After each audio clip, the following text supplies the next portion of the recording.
Health care system जो है वो आज के टाइम पर काफ़ी ज़्यादा एडवांस हो चुकी है। पहले जिस हिसाब से हमारा इलाज बेहतर नहीं हो पाता था, आज इलाज में बहुत ज़्यादा हमें जो ट्रीटमेंट्स है पहले से काफ़ी बेटर हो गई हैं। तो इसी के बारे में आज एनबीटी दिल की बात में हम डिस्कस करेंगे कि हेल्थ केयर में स्पेशली जो दिल की बीमारियों से रिलेटेड ट्रीटमेंट्स हैं, उसके इलाज में क्या बदलाव आए हैं, पहले से क्या एडवांस टेक्नोलॉजीज़ यूज़ हो रही हैं। इसके लिए आज इस सेशन में हमारे साथ बहुत ही 3 एक्सपीरियंस्ड डॉक्टर्स मौजूद हैं। हमारे साथ डॉक्टर अजय कौल हैं, chairman cardiac science Fortis Noida. हमारे साथ डॉक्टर कार्तिकेय भार्गव हैं, senior director electrophysiology cardiac care Medanta. हमारे साथ डॉक्टर अमित चौधरी हैं, director CTVS and heart transplant Asian hospital Faridabad. Welcome doctors, हमारे शो में आपका बहुत बहुत स्वागत है। तो जैसे हमारे पास बहुत से लिस्ट ऑफ क्वेश्चंस है, मैं स्टार्ट करना चाहूंगी डॉक्टर अजय के साथ। डॉक्टर अजय प्लीज बताइए कि इलाज के पहले दिल की बीमारियों का पहले से ही हम कैसे पता लगा सकते हैं। इसके लिए आज के टाइम पर जो टेक्नोलॉजीज है, क्या लेटेस्ट टेक्नोलॉजीज आई हैं, क्या एडवांसमेंट हुआ है?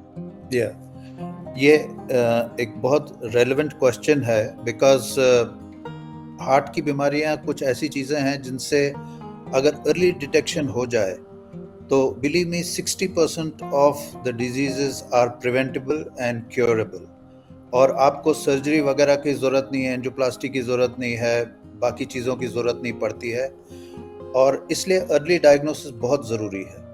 अब मैं कुछ चीज़ों के बारे में बताऊंगा जो कि हम आगे भी डिस्कस करने वाले हैं। I am a great fan of these variables. मैंने कई बार पेशेंट्स को देखा है, वो मेरे ओपीडी में आते हैं एंड दे टेल मी कि साहब मैंने देखा है कि मेरी हार्ट बीट रेगुलर नहीं है। So this is a very important thing जो कि पहले मालूम नहीं चलता था। या फिटनेस के मामले में जैसे कार्डियोवैस्कुलर डिजीजेस का सबसे इंपॉर्टेंट चीज़ है फिटनेस।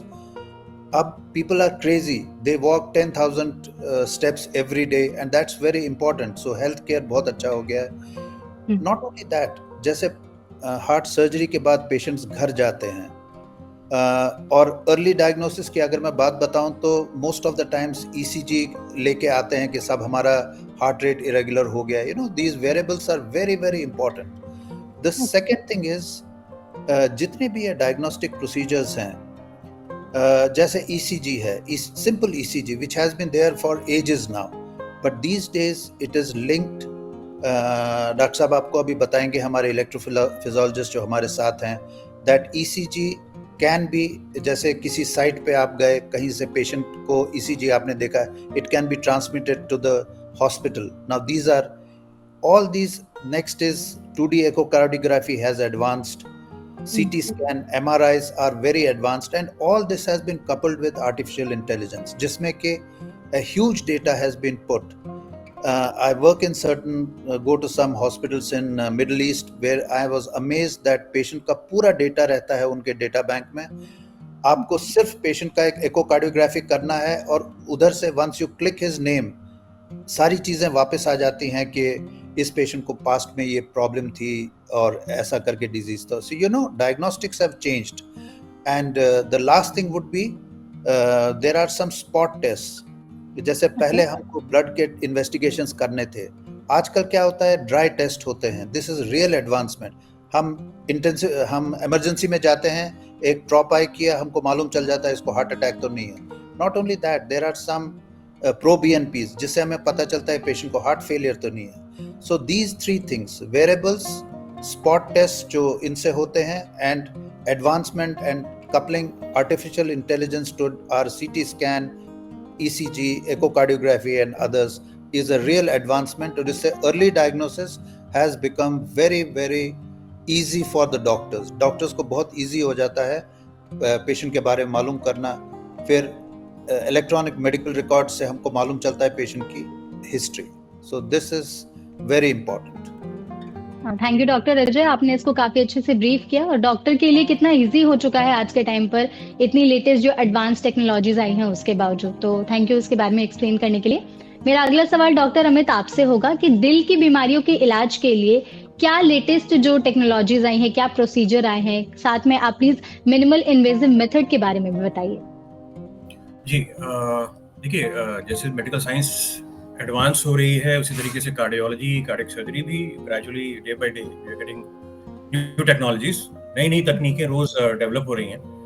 तो सबसे इम्पोर्टेंट चीज जो एक सोशल स्टिग्मा होता था कार्डियक सर्जरी को लेकर के कि ये बहुत ही विभत्स, बहुत ही ब्रूटल और बहुत ही मेजर सर्जरी है, लोग बचेंगे नहीं बचेंगे, हमारे घर के जो नियर एंड डियर हैं वो सर्जरी के लिए गए हैं, वापस आएंगे कि नहीं आएंगे, एक समय तो वो बात होती। इनफैक्ट आज भी है, आज भी बहुत सारे लोग ऐसी बातें करते हैं कि सर ठीक तो हो जाएंगे कि नहीं। ये बहुत बड़ा एक मेजर कंसर्न है हार्ट सर्जरी के बाद कि क्या होगा, बाद में क्या होगा। लोग बहुत क्यूरियस होते हैं, बहुत परेशान होते हैं, बहुत स्ट्रेस्ड आउट होते हैं। तो जो कार्डियक सर्जरी की जर्नी है वो एक बहुत ही बड़े कट से लेकर के आज वो एक कैथेटर तक आ गई है। अगर आप इस चीज को, जर्नी को देखेंगे ओवर लास्ट 3 डेकेड्स, पिछले 30 सालों में जो ऑपरेशन बीच से ब्रेस्ट बोन को काट के बड़े कट से और 6-8 घंटे ऑपरेशन हुआ करते थे, वो आज की तारीख में इतना एडवांस हो गया है कि हम हार्ट का वाल्व जो है वो एक नाड़ी द्वारा कैथेटर डाल करके उसको चेंज कर सकते हैं, और आधे घंटे 45 मिनट का ये प्रोसीजर होता है, और एक दिन ऑब्जर्वेशन के बाद second day third day patient अपने घर जाते हैं। आज कहां से कहां तक हम लोग एडवांस हो चुके हैं। उसी तरीके से कार्डियोलॉजी की बात रह गई थी जो मैं बताना चाह रहा था। कार्डियोलॉजी में एडवांसेस इतने हो चुके हैं कि आज बिल्कुल स्पेस एज में है कार्डियोलॉजी, कि जो इन्वेजिव प्रोसीजर्स होते थे वो आज नॉन इन्वेजिव हो चुके हैं, और बहुत सारी टेक्नोलॉजी नहीं आ रही है, और स्पेशली जो हार्ट वाल्व की ट्रीटमेंट की टेक्नोलॉजी है उस पर हम अभी बाद में भी बात करेंगे। उसमें सबसे ज्यादा एडवांसमेंट आज की तारीख में हो रहे हैं, और साथ ही साथ डॉक्टर भार्गव जो इलेक्ट्रोफिजियोलॉजिस्ट हैं वो हैं ही है साथ में, वो पेसमेकर के बारे में बताएंगे, जो कि आज बहुत मतलब कितने छोटे और कितने डिफरेंट और कितने टेक्निकली एडवांस पेसमेकर्स आ गए हैं। So that's it. Okay, thank you doctor Amit. आपने बहुत अच्छे से ब्रीफ किया कि आज के टाइम पर टेक्नोलॉजी के जरिए टाइम ड्यूरेशन भी कितना कम हो गया है। पहले कितना टाइम लगता था ऑपरेशन में, सर्जरीज में, वो टाइम ड्यूरेशन भी बहुत कम हो गया है, और लोग कितने अच्छे तरीके से उसको परफॉर्म भी कर रहे हैं। Thank you so much. मेरा अगला सवाल डॉक्टर कार्तिकेय आपसे होगा कि हार्ट अटैक और कार्डियक अरेस्ट ये दोनों अलग अलग चीजें हैं, तो दोनों के इलाज में क्या डिफरेंस है और क्या नई प्रोसीजर्स आए हैं, प्लीज उसके बारे में बताइए। ये बहुत ज़रूरी है हमें समझना कि हार्ट अटैक और कार्डियक अरेस्ट 2 अलग अलग चीज़ें हैं, और बहुत सारे लोगों को ज़्यादातर नहीं पता होता कि दोनों में अंतर क्या है। हार्ट अटैक या कि मायोकार्डियल इंफार्क्शन या हृदयाघात जिसको बोलते हैं, उसमें जो हृदय को जो आर्टरीज या धमनियाँ खून पहुंचाती हैं उसमें ब्लॉकेज हो जाती है, और वो ब्लॉकेज कोई क्लॉट बनने की वजह से जब एकदम बंद हो जाता है तो उससे हार्ट अटैक होता है। उसमें हार्ट पंप कर रहा होता है, लेकिन क्योंकि उसकी अपनी ब्लड सप्लाई कम हो जाती है तो वो करा रहा होता है, और उसकी वजह से पेशेंट को छाती में दर्द होता है, कई बार दर्द हाथ तक जाता है, और साथ में पसीना भी आ सकता है। लेकिन उसकी पल्स रहती है और हार्ट अपना पंप करता रहता है अपने नॉर्मल रेट पे या कई बार ज्यादा रेट पे।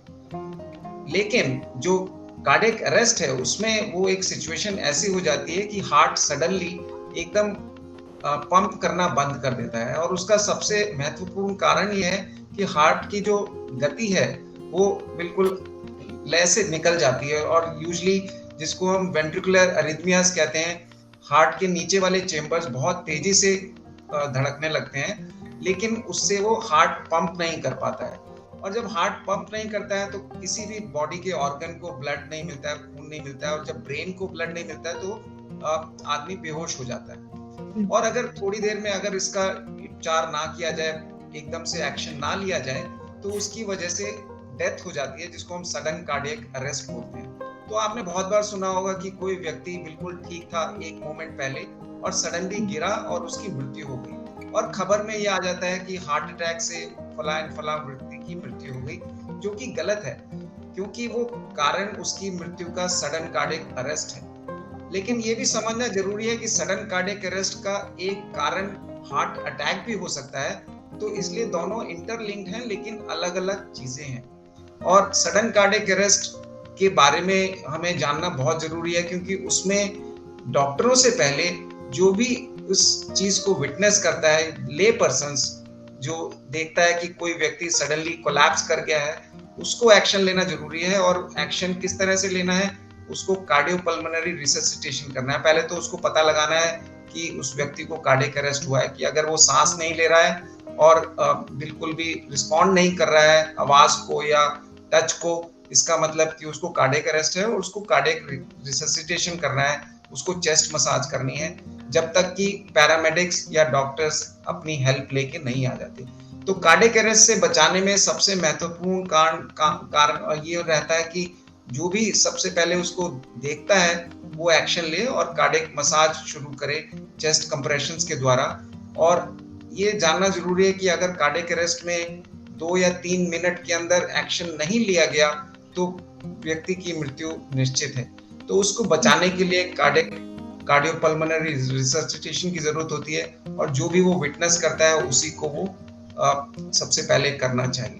ओके, यहाँ पर आपने काफी अच्छे से एक्सप्लेन कर दिया। बहुत से ऐसे लोग होंगे जिन्हें कार्डियक अरेस्ट और हार्ट अटैक के बीच का डिफरेंस नहीं पता होगा, तो उनके लिए आई होप ये इन्फॉर्मेशन काफी अच्छी होगी। मेरा अगला सवाल डॉक्टर अजय आपसे रहेगा। तो एंजियोप्लास्टी, स्टेंट इंसर्शन और कोरोनरी आर्टरी बाईपास ग्राफ्टिंग जैसे जो सर्जिकल ऑप्शंस हैं, तो इनके क्या फायदे, क्या रिस्क हैं और ये दोनों सर्जरी कब करानी चाहिए? बिल्कुल, देखिए एक चीज है कि हार्ट अटैक जैसे डॉक्टर साहब अभी बता रहे थे, हार्ट अटैक क्यों होता है? हार्ट अटैक इसलिए होता है कि ब्लड सप्लाई हार्ट का अचानक बंद हो जाता है। अब इसके कई तरीके हैं ट्रीट करने के। अगर ये सबसे इम्पोर्टेंट चीज समझना ये है कि ये 2 टाइप का होता है, एक एक्यूट और एक क्रॉनिक। एक्यूट ये होता है कि पेशेंट आज सड़क पे चल रहा है और अचानक उसको चेस्ट पेन होता है, सफोकेशन होता है। Now this is an emergency और इसके लिए he has to go immediately to the nearest hospital and get a treatment done. दूसरा होता है क्रॉनिक, आदमी चलता है, बहुत हेवी एक्सर्शन पे उसको चेस्ट पेन होता है, something needs to be done, otherwise the heart starts becoming more and more weak and that is a problem. So let's first discuss about the acute problem. तो जैसे ही patient को chest pain होता है, he should go to the nearest hospital. अब hospital 2 type के होते हैं, एक वो जिसमें एडवांस ट्रीटमेंट मिल सकता है, दूसरा ये कि जिसमें नहीं मिल सकता है। Better would be to go to the nearest place जहाँ पे कि आपको रीजनेबली डिसेंट सेटअप हो। एक तो ये होता है जहाँ एडवांस ट्रीटमेंट नहीं हो, वहाँ वो क्लॉट बस्टर्स देते हैं जिससे कि ब्लड क्लॉट्स डिसॉल्व हो जाते हैं और blood supply improves. But the best treatment would be to go to an advance centre जहाँ पे कि ये लोग एंजियोप्लास्टी पॉसिबल होगी। एंजियोप्लास्टी में क्या करते हैं? Angioplasty and stenting are the same things.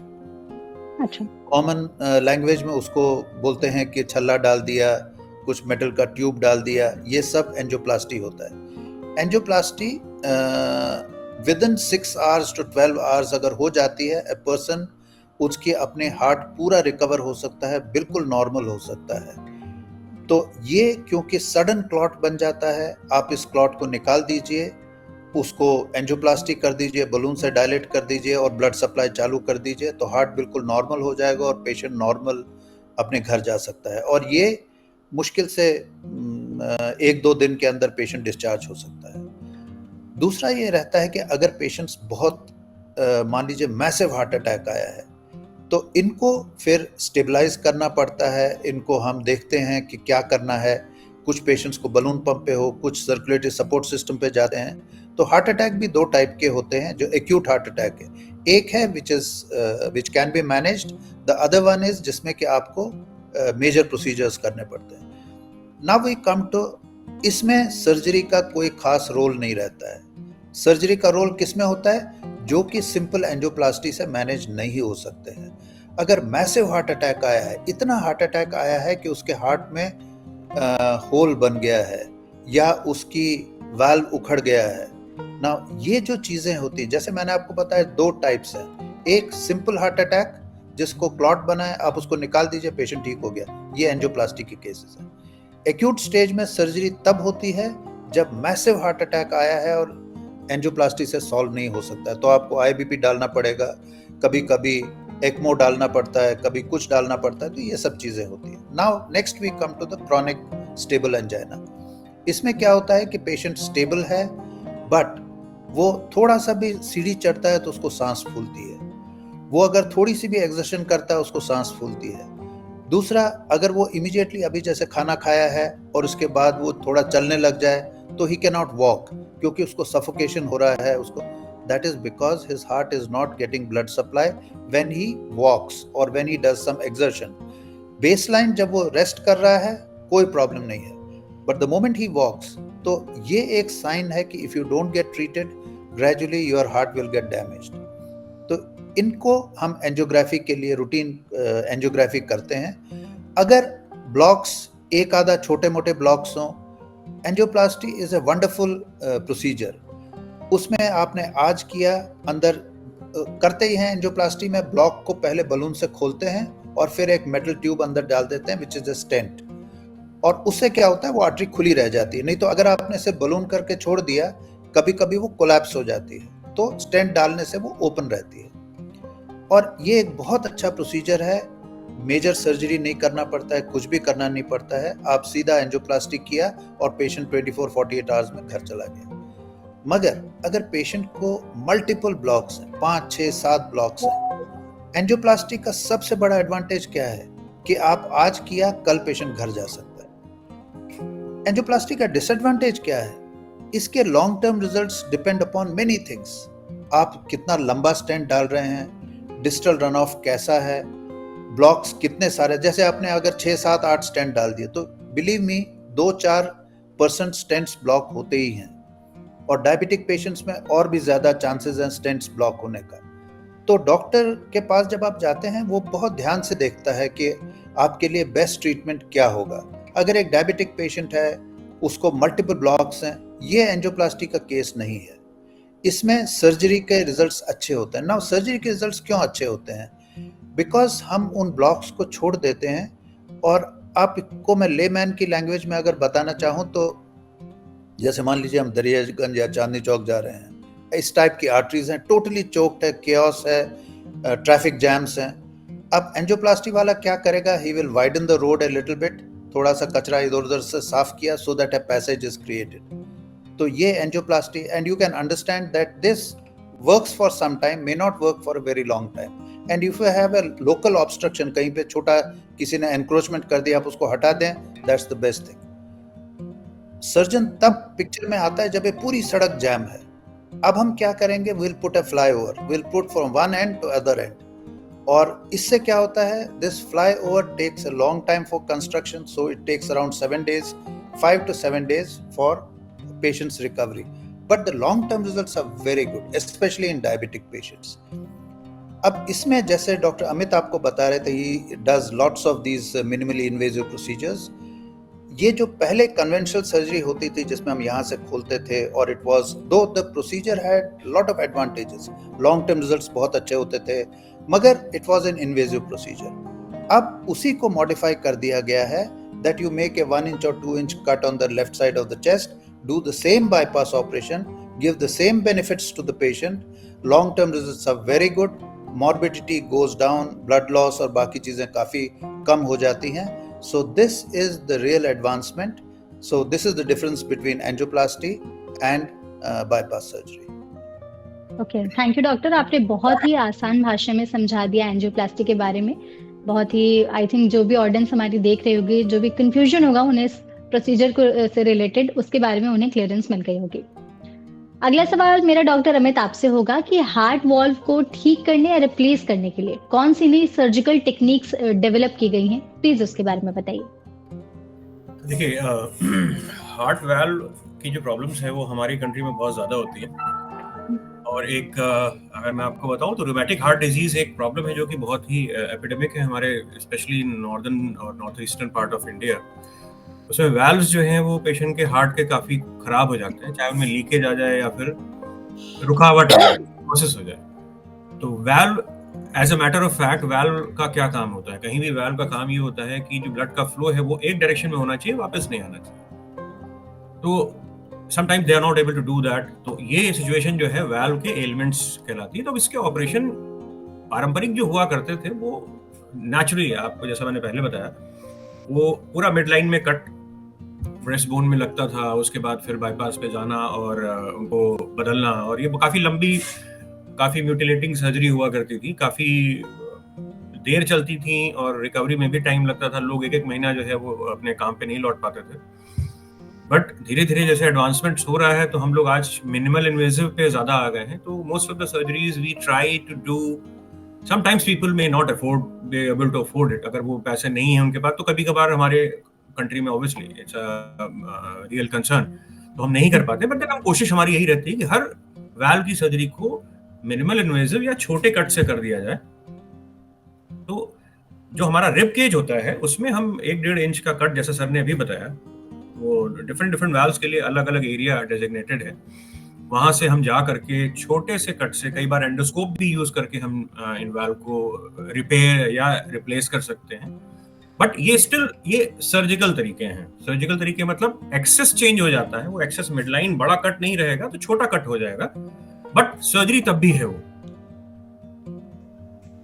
आज की तारीख में वाल्व को बदलने के लिए नॉन सर्जिकल टेक्निक्स भी आ गई हैं, जिनके बारे में हम डिटेल में बाद में भी मैं बताऊंगा थोड़ा सा. ये ट्रांसकैथेटर वाल्व रिप्लेसमेंट टेक्निक्स हैं, जो कि एक वाल्व को एक असेंबली पे लोड किया जाता है और उस असेंबली को एक कैथेटर के साथ अटैच होकर के उसको पैर की एक नाड़ी से पूरे हमारी महाधमनी में, वहां से जा करके हार्ट के अंदर जा करके, और वहां पर उसको नेचुरली एग्जिस्टिंग वाल्व जो कि खराब हो चुका है उसमें जगह बना के वहां पर डिप्लॉय कर दिया जाता है. वो टैबी या फिर माइट्रल वाल्व या अलग अलग वाल्व्स के लिए अलग अलग जरिए हैं, अलग अलग वाल्व्स बने हुए हैं. That is matter of discussion. तो ये जो है वो लेटेस्ट टेक्नोलॉजी है वाल्व के ट्रीटमेंट में. जी ओके, थैंक यू. इसको इतने अच्छे से आपने एक्सप्लेन किया. मूविंग ऑन, डॉक्टर कार्तिकेय, मेरा आपसे सवाल होगा कि पेस मेकर के जो टेक्निक्स है उसमें क्या नए डेवलपमेंट्स किए गए हैं, तो प्लीज इसके बारे में ब्रीफ करिए. जी, पेसमेकर एक छोटा सा इलेक्ट्रॉनिक डिवाइस होता है जो अभी हम कॉलर बोन के नीचे, स्किन के नीचे इम्प्लांट करते हैं, और उससे 1 या 2 तार हार्ट तक जाती हैं धमनियों के द्वारा. तो ये बहुत काफी दशकों से हम इसका इस्तेमाल करते आ रहे हैं, और जिनकी भी हृदय की गति कम होती है सामान्य से और उसकी वजह से उनको चक्कर आते हैं या बार बार बेहोशी होती है, उनमें हम इस डिवाइस को इम्प्लांट करते हैं और उससे पेशेंट का सर्वाइवल और सिम्टम्स दोनों इम्प्रूव होते हैं. लेकिन कुछ लोगों में प्रॉब्लम होती है कि वो धमनियां जिनसे हमें उसकी तार डालनी है उसमें ब्लॉकेज होती है, या कई बार जब हमने पेसमेकर इम्प्लांट कर दिया उसमें इन्फेक्शन हो जाता है, फिर दोबारा हम वहाँ नहीं कर पाते हैं, तो बड़ी मुसीबत खड़ी हो जाती है. तो अभी पिछले कुछ इस दशक में कुछ नए डिवाइसेस आए हैं जिनको हम लीडलेस पेसमेकर बोलते हैं. लीडलेस का मतलब उसमें लीड या वायर नहीं होती है, और पेसमेकर भी इतना छोटा सा होता है कि वो हार्ट के अंदर ही लग जाता है. तो ना तो कोई पॉकेट होती है, ना कोई कट लगता है, पेशेंट को कॉस्मेटिकली बहुत अच्छा रहता है. और उसी तरह से जैसे डॉक्टर अमित ने बताया, वाल्व को हम डिप्लॉय करते हैं जांघ की नसों के द्वारा, उसी तरह से इस पेसमेकर को भी एक छोटे से 10-15 मिनट के प्रोसीजर में जांघ की नसों के द्वारा हम हार्ट के अंदर डिप्लॉय कर देते हैं. उससे वो पेसमेकर हार्ट के अंदर ही रहता है और उसको हम लीडलेस पेसमेकर कहते हैं, और वो उसी तरह पेसमेकर का काम करता है. तो इस लीडलेस पेसमेकर के जरिए एक तो कॉस्मेटिक रिजल्ट बहुत अच्छा आता है क्योंकि कोई कट नहीं है, और जो कि पेसमेकर का सबसे बड़ा वीक पॉइंट है उनकी लीड्स या वायर्स, उससे रिलेटेड सारे कॉम्प्लिकेशन से हम बच जाते हैं. और तीसरी जो पॉकेट से रिलेटेड कॉम्प्लिकेशन है, जैसे इन्फेक्शन होना या इरोजन, कई बार क्योंकि पेसमेकर मेटालिक डिवाइस है वो स्किन को इरोड करके बाहर निकलने लगता है अगर स्किन बहुत पतली है तो ये वाले सारे कॉम्प्लिकेशन भी खत्म हो जाते हैं. तो लीडलेस पेसमेकर एक नई टेक्नोलॉजी है जो कि हम जिन पेशेंट्स में जरूरत है उनमें लगाकर उसका लाभ उठा सकते हैं. ओके, आपने नई जो पेसमेकर टेक्नोलॉजी है उसके बारे में काफी अच्छे से ब्रीफ किया हमारी ऑडियंस को. आगे बढ़ते हैं. डॉक्टर अजय, अगला सवाल मेरा आपसे होगा कि रोबोटिक सर्जरीज क्या होती हैं, प्लीज इसके बारे में बताइए. इसके फायदे क्या हैं और इससे जो पेशेंट है वो कितने दिन में ठीक हो सकता है, कितना टाइम लगता है? देखिए, रोबोटिक सर्जरी एक्चुअली बहुत साल पहले रोबोट बना था only for cardiac surgery. The reason was because it's a very complex, one of the very complex surgeries. तो लोगों को ये लगा कि अगर हम इसको और रिफाइन करना चाहें तो एक रोबोट बना दिया जाए जो कि इस पे एडवांस सर्जरीज कर सके. लेकिन हैरानी की बात यह थी कि रोबोट खुद कंफ्यूज हो गया है। वो इतना कॉम्प्लेक्स सर्जरी है कि robotic surgery was not successful at all. So the company decided that they should not get cardiac surgery done, they should do some other surgery. And it started with urology, then general surgery, then other surgeries. And now it has come back to cardiac surgery. So क्योंकि अब जो robots हैं, they are highly advanced and can be used for cardiac surgery also. But let me tell you one thing, देखिए ये हम कभी भी इनको हार्ट डिजीजेस को हमें क्लासिफाई करना चाहिए इनटू सिंपल लीजन्स। उसी जैसे किसी को हार्ट अटैक आता है, जैसे मैं आपको एग्जांपल फिर से वही बता रहा हूँ, एक होता है सिंपल, किसी को आया मामूली सा अटैक, वो मेडिसिन से ठीक हो जाएगा। थोड़ा और कॉम्प्लेक्स है, एक आधा ब्लॉक है, वो एंजियोप्लास्टी से ठीक हो जाएगा। उससे और एडवांस्ड है तो वो आप सर्जरी से कर सकते हैं, जो मिनिमल एक्सेस सर्जरी है।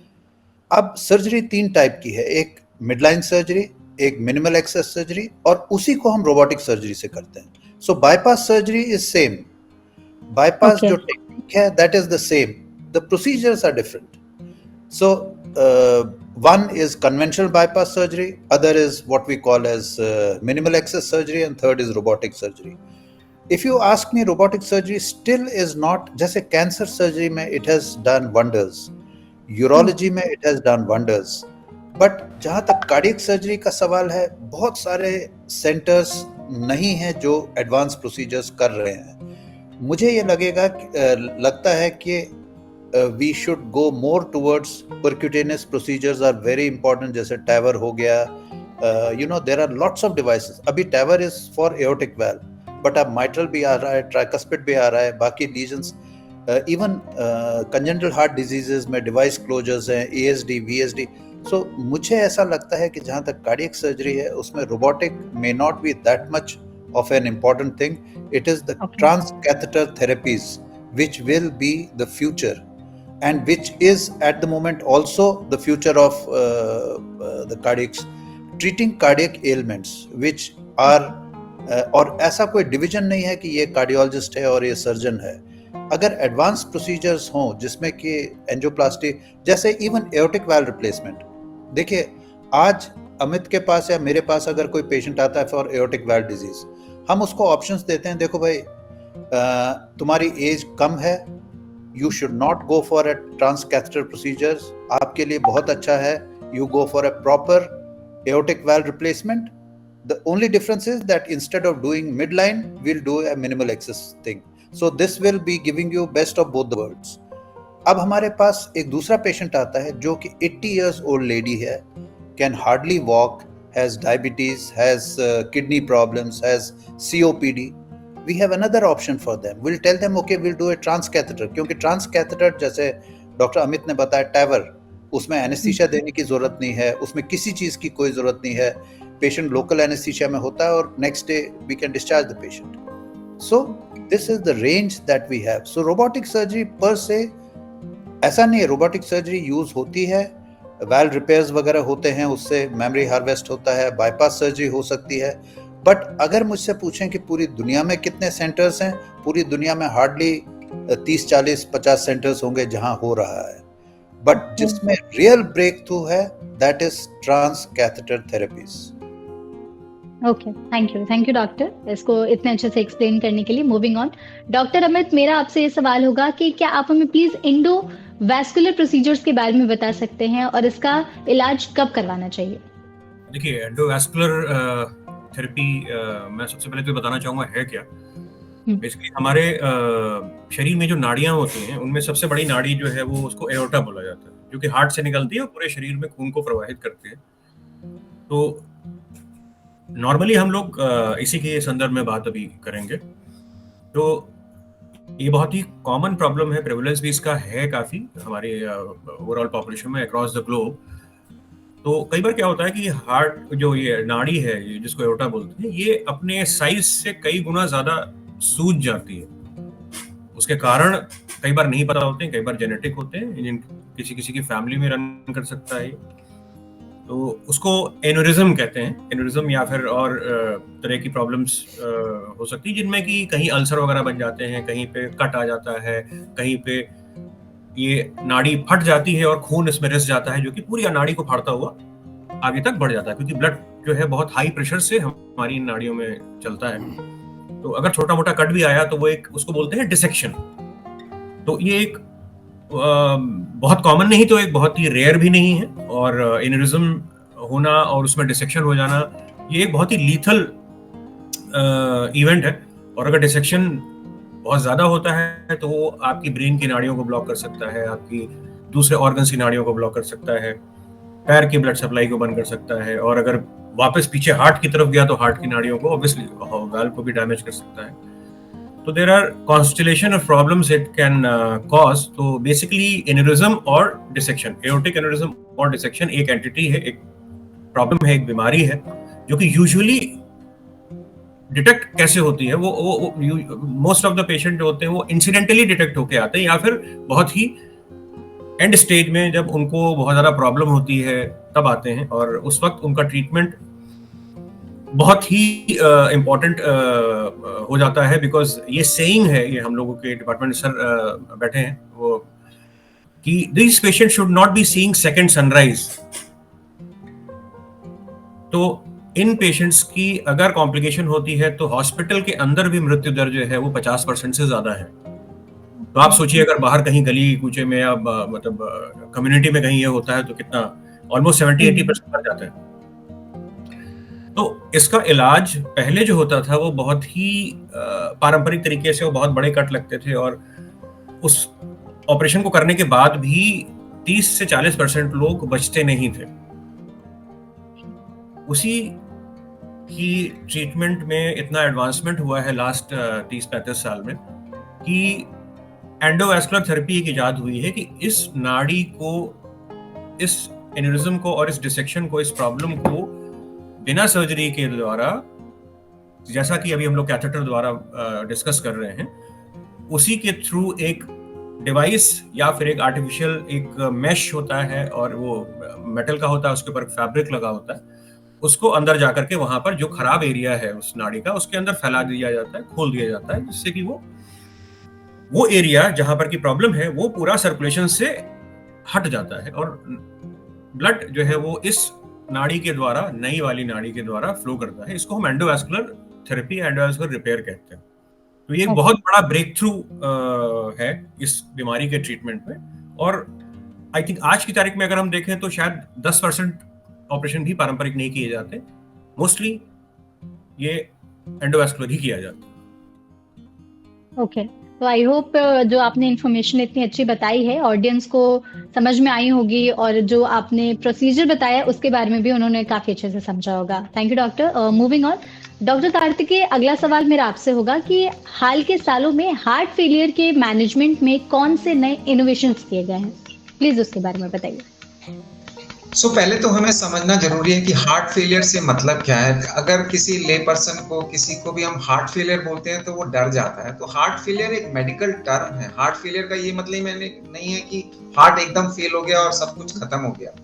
हार्ट फेलियर का मतलब ये है कि हार्ट का जो फंक्शन होता है कि ब्लड को पंप करना, और पंप करने के लिए हार्ट जब मसल्स कॉन्ट्रैक्ट करता है तो उनको रिलैक्स करने की भी जरूरत होती है। तो दो तरह की प्रॉब्लम्स हो सकती हैं। अगर तो हार्ट की मसल वीक है तो वो पंपिंग एफिशिएंसी कम हो जाती है, जिसको हम heart failure with reduced ejection fraction बोलते हैं, और ये सबसे ज्यादा कॉमन हार्ट फेलियर का तरीका का कारण है। और इसके लिए काफी सारी दवाइयां और डिवाइसेस और इलाज उपलब्ध है। दूसरा जो कि अभी नई एंटिटी है जिसको हम heart failure with normal ejection fraction बोलते हैं, इसमें हार्ट की पंपिंग एफिशिएंसी तो ठीक होती है मगर हार्ट ठीक से रिलैक्स नहीं कर पाता है। और इसका इलाज आज की डेट में हम सिर्फ दवाइयों से ही कर पाते हैं, लेकिन काफी रिसर्च चल रही है कि कुछ और डिवाइस लगाकर या हार्ट रेट बढ़ाकर या कुछ और कर इनोवेशन करके इन पेशेंट्स को भी हम इम्प्रूव कर सके। अब heart failure reduced ejection fraction जो बोलते हैं, जिसमें जो कि सबसे कॉमन हार्ट फेलियर का तरीका है, उसमें सबसे इम्पोर्टेंट चीजें दवाइयां हैं। और आज की तारीख में दवाइयों में भी काफी एडवांसमेंट हो चुका है। 4 मेन स्तंभ हैं इस बीमारी का इलाज करने के लिए, और जरूरी है कि हर मरीज जिसको हार्ट फेलियर है उसको ये चारों दवाइयां उचित मात्रा में मिलें। इसके अलावा बहुत सारे डिवाइसेस हैं, जैसे मैंने बताया कि पेसमेकर जो हम लगाते हैं वो हार्ट रेट या हृदय की गति जब कम हो जाती है उसमें लगाते हैं, लेकिन हार्ट फेलियर के मरीजों में गति ठीक होते हुए भी कई पेशेंट्स में हम पेसमेकर लगाते हैं जो हार्ट की एफिशिएंसी भी इंप्रूव कर देते हैं। इनको हम कार्डियक रीसिंक्रोनाइजेशन थेरेपी बोलते हैं, क्योंकि ये जो पेसमेकर काम करते हैं, जो हार्ट के 4 चेंबर हैं, चारों के बीच का जो तालमेल है, सिंक्रोनी है, उसको बनाकर हार्ट की पंपिंग एफिशिएंसी को इंप्रूव करते हैं। और देखा गया है कि जिन पेशेंट्स में हम ये लगाते हैं, इसका इस्तेमाल करते हैं, उनमें ना खाली उनके सिम्टम्स हार्ट फेलियर के, बट पंपिंग एफिशिएंसी भी इंप्रूव होती है और सर्वाइवल भी बढ़ जाता है। और दूसरी बात यह है कि जिन पेशेंट्स में हार्ट फेलियर होता है, उनमें जैसे हमने अभी सडन कार्डियक अरेस्ट की बात करी, उन पेशेंट्स में सडन कार्डियक अरेस्ट का रिस्क भी काफी होता है जनरल पॉपुलेशन के कंपैरिजन में। तो उनको जरूरी है कि अगर सडन कार्डियक अरेस्ट हो तो इमीडिएटली हेल्प मिले। तो उसके लिए भी हमारे पास कुछ डिवाइसेस हैं जो कि जिनका भी हार्ट का इजेक्शन फ्रैक्शन 35% से कम है, उनमें वो डिवाइस लगाना चाहिए, और उस डिवाइस को हम इम्प्लांटेबल कार्डियोवर्टर डिफिब्रिलेटर बोलते हैं या ICD बोलते हैं। और वो डिवाइस मॉनिटर की तरह बैठे रहते हैं पेशेंट्स के अंदर। जब भी कार्डियक अरेस्ट वाली सिचुएशन होती है, हृदय की गति खराब होती है, तो वो डिवाइस अपने आप उसको डायग्नोस कर अपने आप उसको एक शॉक देकर ठीक कर देते हैं। और देखा गया है कि जिन पेशेंट्स में हम इनकी जरूरत होती है, उनमें ICD डिवाइस सर्वाइवल काफी इम्प्रूव करता है। तो इसलिए अपने मरीजों से ये अपने डॉक्टरों से जान लेना चाहिए कि उनका हार्ट फंक्शन अगर कम है या उनको हार्ट फेलियर की बीमारी है, तो उनमें ये डिवाइसेस की जरूरत तो नहीं है, CRT या ICD।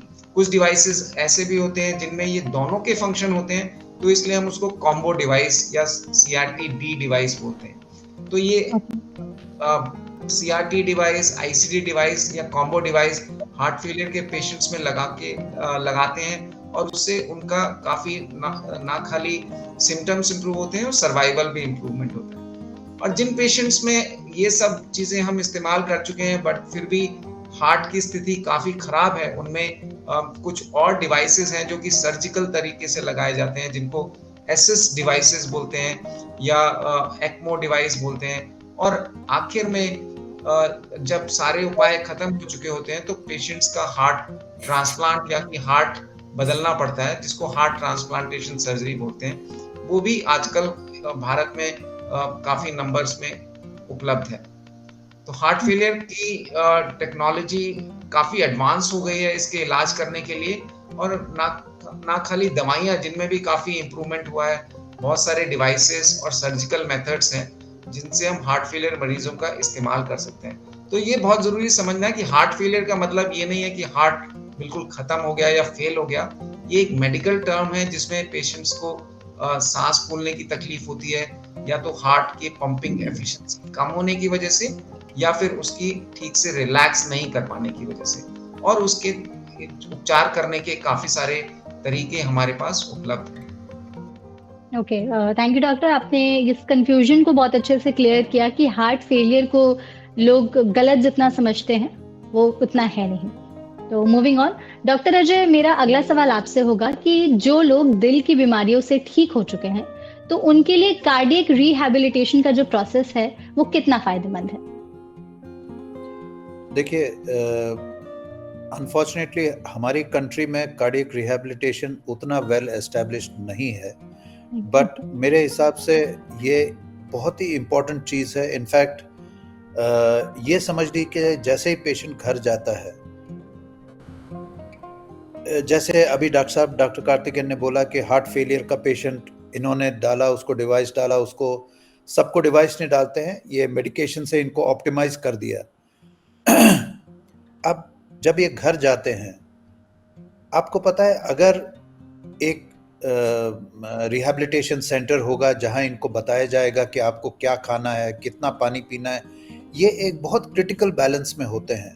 अगर पानी थोड़ा ज़्यादा हो गया तो ये फिर वापस फेलियर में आ जाते हैं, अगर थोड़ा कम हो गया they may go into dehydration and have all sorts of complications. तो हार्ट ट्रीटमेंट के बाद जैसे किसी को हार्ट अटैक आया है, सपोज हम उनको मेडिकल ट्रीटमेंट पे करें, उनको घर भेजते हैं, हॉस्पिटल में तो नर्सेज उसको देख लेती है, सब कुछ ठीक है, हम उनका ब्लड प्रेशर देखते हैं, टेम्परेचर देखते हैं, सब कुछ देखते हैं, लेकिन इसी का एक एक्सटेंशन होता है रिहैबिलिटेशन, जो कि वो घर पे कर सकते हैं। Not only that, they can come to the rehab centre, वहाँ इनको ये बताया जाता है कि ये ग्रेडेड एक्सरसाइज कैसे करें, how to go back to the normal activity. जैसे किसी की मेजर सर्जरी हुई है, प्रॉब्लम यह है कि उसे लोग बिस्तर पर लेटा देते हैं घर में, आपको हिलना नहीं है, आप ये नहीं खा सकते। They are not the doctors, they don't know what to eat and what not to eat. They should go to a specialist and medical rehab wale. They not only tell you how to do the exercise, they tell you what to do, how to eat, how much to eat, what should be और medications कैसे होना चाहिए। Not only that, these days ये जो wearable devices हैं, they keep you giving constant information. There are ECG electrodes लगता है, there is a small machine that works as an ECG device. तो आप उसको just body पे touch करके रखिए, the doctor gets the ECG. आपका ऑक्सीजन सैचुरेशन आता है, हार्ट रेट आता है, एरिथमियाज अगर हो रहे हैं आता है। तो ये सारी चीजें बहुत इंपॉर्टेंट है। Many patients are admitted back to the hospital after they are discharge. The readmission rate is a big problem. In fact west में हर चीज का इवैल्यूएशन इससे होता है कि आपके पेशेंट्स अगर आपने घर भेजे हैं वो कितने वापस आके रीएडमिट हो रहे हैं। That is the important thing. और उसका रीजन ये है कि they are not being looked after well. So cardiac rehabilitation is a very important thing to put them back in society where they can do their routine activities without much of a problem. इनको काफी pain होता है post op. Sometimes they are very lot of pain. How to start the exercise? क्योंकि all of a sudden अगर आपने exercise चालू की, that may not be good for you. So rehabilitation is very very important. Okay, thank you doctor, इसको आपने काफी अच्छे से एक्सप्लेन किया। मूविंग ऑन, अगला सवाल डॉक्टर अमित मेरा आपसे होगा कि वॉल्व ट्रीटमेंट के लिए कोई नॉन सर्जिकल मेथड्स हैं? अगर हैं तो प्लीज उनके बारे में बताइए। जी हाँ, जैसा कि हम लोग अभी बात कर रहे थे, वाल्व प्रॉब्लम्स हमारे देश में काफी कॉमन है, बट अनफॉर्चुनेटली पॉवर्टी इतनी ज्यादा है कि वो बहुत सारे ऐसे ट्रीटमेंट्स जो कि एडवांस हो चुके हैं आजकल, बहुत नॉन सर्जिकल टेक्निक्स आ गई हैं, वो अफोर्ड शायद नहीं कर पा रहे हैं अभी, मे बी इन फ्यूचर वो कर सकेंगे। तो हम बात करने वाले हैं उन नॉन सर्जिकल टेक्निक्स की। वो नॉन सर्जिकल टेक्निक्स ही ट्रांस कैथेटर टेक्निक्स को कहते हैं actually. Basically trans catheter valve replacement. अब वो वाल्व कौन सा है वो उस पर निर्भर करता है कि एओर्टिक वाल्व है, जैसे हमारे शरीर में बेसिकली 4 वाल्व्स होते हैं, 2 बाईं तरफ और 2 दाईं तरफ। तो हर वाल्व की प्रॉब्लम को आज की तारीख में कुछ तो वेल एस्टैब्लिश्ड हैं, बहुत कॉमनली किए जाते हैं थ्रू कैथेटर, जिसमें कि एक वाल्व है एओर्टिक वाल्व जिसको हम बोलते हैं, जो कि लेफ्ट साइड का एक वाल्व है ऊपर वाला। वो तो बहुत कॉमन है और बहुत ही एस्टैब्लिश ट्रीटमेंट है, पिछले 15 साल से काफी 10 साल से और 12 साल से रेगुलरली हो रहा है और काफी नंबर्स में किया जाता है। और इसके अलावा जो वाल्व्स हैं उनके लिए भी ट्रीटमेंट जो है वो ग्रेजुअली धीरे धीरे एस्टैब्लिश हो रहा है, और एक बार वाल्व बदलने के बाद दोबारा भी उसको किया जा सकता है, क्योंकि उसमें स्पेस बना के दूसरा वाल्व भी डाला जा सकता है, वो भी एक टेक्नोलॉजी। राइट साइड के हार्ट में जो वाल्व्स होते हैं उनको भी बदला जा सकता है, उनकी भी अपनी टेक्निक्स आ चुकी हैं। Unfortunately every technology has a price tag, and ये वक्त की बात है कि धीरे धीरे ओवर द टाइम जैसे यूजेज बढ़ेगा वैसे वैसे चीजों की दाम कम होंगे और रीच उसकी हाँ कम्युनिटी में एक्सेसिबल हो पाएंगे और अप्रोचेबल हो पाएंगे टू पुअर पीपल। एंड इसके अलावा हमको ये भी चीज देखनी होती है कि ट्रांस कैथेटर टेक्निक्स जो है वो ऐसा नहीं कि हर मरीज में आप यूज कर सकते हो, उसके लिए भी अपने अपने इंडिकेशंस हैं, अपने गाइडलाइंस है, प्रोटोकॉल्स हैं, उनको फॉलो करना होता है आपको। हर मरीज, जैसे कि डॉक्टर ने बताया, सर ने भी बताया ये चीज की यंग पेशेंट है तो उसको हमें अभी एज ऑफ नाउ जो लो रिस्क हैं, यंग पेशेंट हैं, उनके लिए अभी भी surgery is the first option. हाँ, अगर वो बिल्कुल उसके लिए राजी नहीं है और ट्रीटमेंट की जरूरत है तो हम कर सकते हैं, but then with the precaution like कि कल को वो बहुत जल्दी वापस आएगा, दोबारा से वाल्व उसको ऑपरेट कराने की जरूरत पड़ेगी। तो हाँ, बहुत तेजी से एडवांसमेंट हो रहा है और ग्रेजुअली हम देखेंगे कुछ सालों में हमारे पास सारे वाल्व्स के ट्रीटमेंट के लिए हमारे पास नॉन सर्जिकल टेक्निक्स अवेलेबल होंगी। Okay, thank you doctor. Doctor Kartikeya, मेरा आपसे इस सेशन का आखिरी सवाल होगा। प्लीज बताइए कि हाइपरटेंशन और दिल की बीमारियों के लिए कौन से नए फार्माकोलॉजिकल इलाजों में डेवलपमेंट्स आए हैं, उसके बारे में प्लीज बताइए। हाइपरटेंशन या उच्च रक्तचाप एक बहुत ही कॉमन बीमारी है और इसको हम साइलेंट किलर भी बोलते हैं। साइलेंट किलर क्यों बोलते हैं? क्योंकि इससे कोई सिम्टम्स नहीं होते हैं। कि बहुत सारे मरीज ऐसे बोलते हैं कि हमारा ब्लड प्रेशर तो इतना हो ही नहीं सकता, हमें तो कोई तकलीफ ही नहीं हो रही। तो ये बिल्कुल सही बात है कि जब हाइपरटेंशन या ब्लड प्रेशर हाई होता है तो उससे कोई सिम्टम्स नहीं होते हैं, मगर हमें ब्लड प्रेशर नापने पे ही पता चलता है कि हाइपरटेंशन है।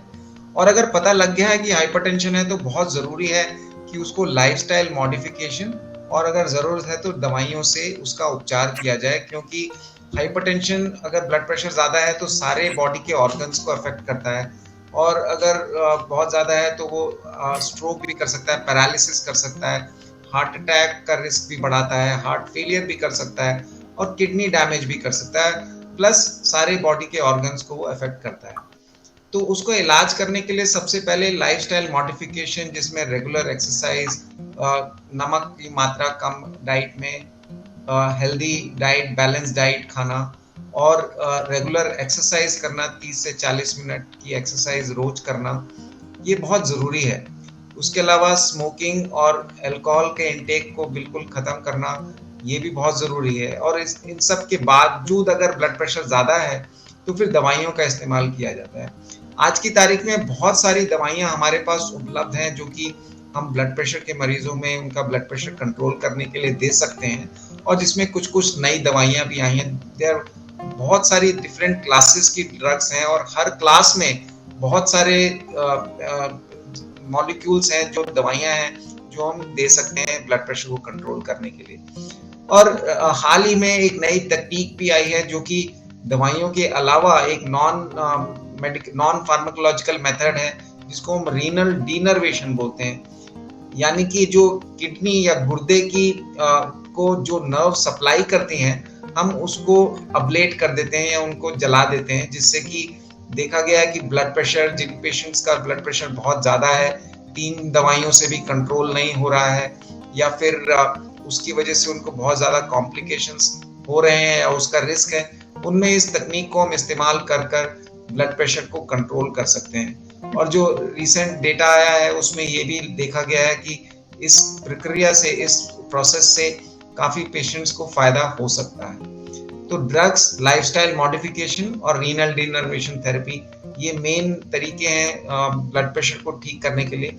बट सबसे इम्पोर्टेंट आज की तारीख में ये बहुत ज़रूरी है कि जाना जाए कि आपको ब्लड प्रेशर है, क्योंकि जैसे मैंने कहा उससे सिम्टम्स आपको नहीं होंगे। तो बहुत ज़रूरी है कि इवन 17-18 साल से ज़्यादा की उम्र के सभी लोगों को अपना ब्लड प्रेशर चेक कराना चाहिए और अगर नॉर्मल है तो साल में एक बार और अगर हाई है तो बार बार ज़्यादा फ्रीक्वेंटली चेक करना चाहिए, तभी पता चलेगा कि आपको ब्लड प्रेशर है। और उसके बचाव के लिए, जिनको नॉर्मल है, बचाव के लिए लाइफस्टाइल मॉडिफिकेशन बहुत ज़रूरी है और जिनको है हाई ब्लड प्रेशर उनको इन सब तरीकों से इलाज करना चाहिए। Okay, thank you so much doctor. आपने लाइफस्टाइल के बारे में भी बताया। आजकल की हमारी जैसी लाइफस्टाइल हो चुकी है, जितने ज़्यादा दिल की बीमारियां भी बहुत हद तक लाइफस्टाइल की वजह से ही बढ़ रही है। उसके लिए हमें क्या चेंजेस अपने लाइफस्टाइल में डेली लाने चाहिए, उसको बताने के लिए thank you so much. Thank you तीनों डॉक्टर्स, आपने हमें इस सेशन में ज्वाइन किया। इसके साथ ही इस सेशन में हमने जाना कि आज के समय में दिल की बीमारियों की ट्रीटमेंट से रिलेटेड कौन से एडवांसमेंट, कौन सी टेक्नोलॉजी में एडवांसमेंट्स आई हैं, लेटेस्ट कौन सी टेक्नोलॉजीज हैं, जिसके बारे में आप तीनों ने काफी अच्छे से ब्रीफ किया। आई थिंक हमारी ऑडियंस को भी ये सेशन इन्फॉर्मेटिव लगा हो। तो thank you so much doctors इस सेशन में हमारे साथ जुड़ने के लिए। आई होप आपको इस सेशन में भी मजा आया होगा और ऑडियंस को भी इन्फॉर्मेशन मिली होगी इस सेशन में। तो थैंक यू। Thank you.